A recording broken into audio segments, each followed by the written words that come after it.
What's up, guys? So I've had a lot of you guys ask me to do this video because everyone's like, Sarah, give me some tips on a phone interview. I get tons of you guys asking me through like Facebook and Twitter and Instagram about just tips and what to prepare for a Disney phone interview. So that's pretty much what this video is gonna be about, and I'm just gonna try to make it as short as I possibly can, but knowing me, it's gonna be like forever long. So these tips are just tips that have helped me personally. So I'm just going to share with you guys what I did to prepare for my phone interview. Actually, I've done 2 phone interviews, so what I've done for both of them and what I learned from my first one and what I learned from my second one. So for the first tip I want to talk about is just not being nervous for the phone interview. I know it can be extremely nerve-wracking, especially doing an interview with Disney because it's Disney. But trust me, the interviewer knows you're nervous. But if you sound like you're a really confident person, that is just gonna make you stand out more. And having like a shaky voice or just not sounding very confident in your answers, the interviewer is going to notice that and they're going to really take that into consideration. So what I did before my phone interviews, both of them, was I came in my room, I lit a candle and I put some music on it and I just relaxed. I had a sheet of paper of potential questions that they were going to ask, and I just kind of went over the questions and answered them. But when it came to my phone interview, I kind of just put that list aside and just didn't even look at it. You know, sometimes if she did ask me something, I'm like, oh, and I would quickly glance at the paper and be like, okay, that's what I wanted to say. Because, you know, when you're doing the phone interview, you're just kind of all over the place a little bit. I for sure was my first phone interview that I ever did. I was all over the place. But I made sure for my second phone interview that I did that I was fully confident in my answers, that I knew what I wanted to say, and I made sure I knew what each role I wanted, which brings me to the second tip. Make sure you look up the roles that you want prior to the phone interview because they are going to ask you about those roles. It might only be one question, it might be a few questions. It can just vary from interviewer to interviewer. But you do want to make sure that you look up why you're qualified for that role. Why do you want that role in the first place? Like, well, why do you want to be in merchandise? Why do you want to do attractions? Well, why are you qualified for that role? Like, they're going to ask you these questions, and you want to be able to give them a really confident answer. But don't sound like a robot though. Like, that sounds bad too, you know. You want to make sure that you know kind of off the top of your head, okay, that's why. You know, I made that little list of pinpoints of just like, okay, if she asks me about this is for sure what I want to hit on in my answer. So the next tip that I have for you is in your phone interview, you do want to be yourself, but maybe a little preppier, happier version of yourself, you know, because you're not going to just sit down and be like, hi, yeah,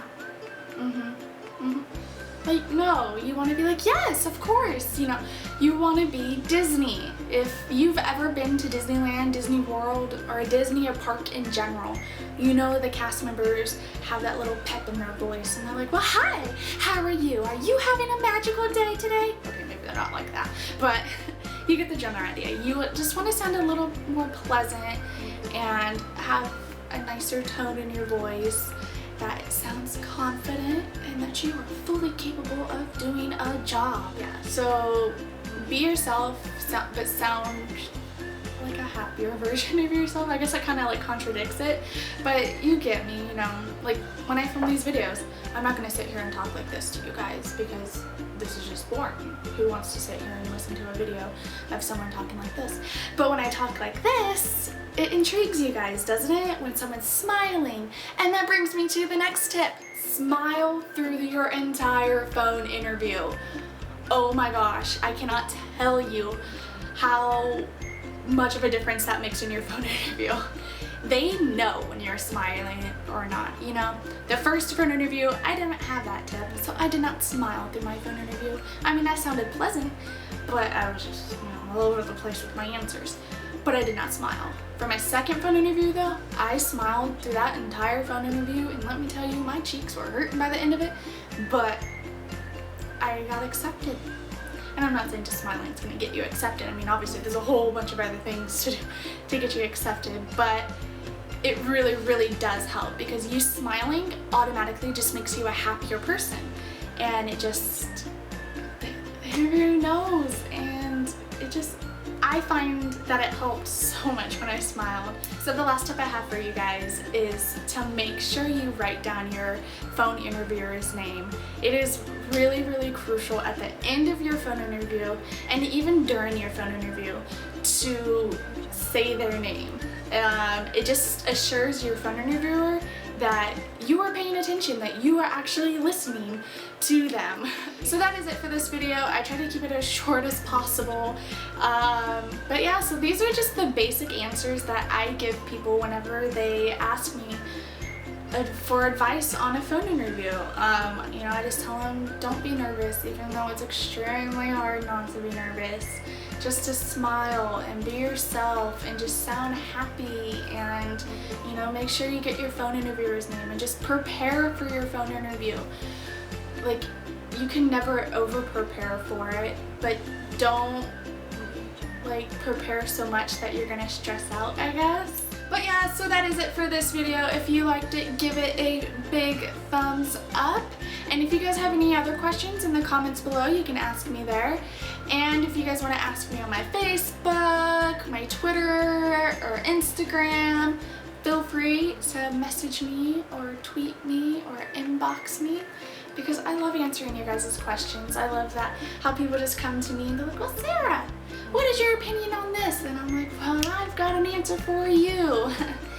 Sometimes, because some questions I'm like, I don't know. Because the college program has changed a lot from the time I started my college program to now. Like, there's a lot of differences from then and now. So I try to learn the new stuff and incorporate that into my answers. But sometimes I'm just honestly like, I honestly don't know. I don't know. But yeah, so I will see you guys with my next video later. Bye!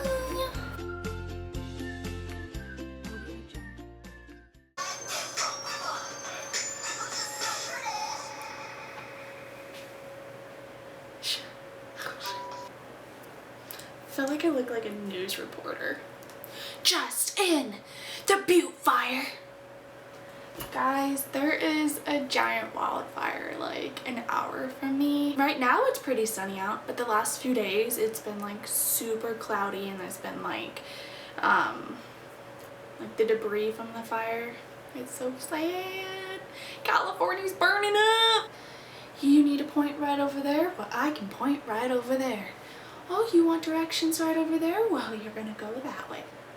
Oh, there's a hummingbird.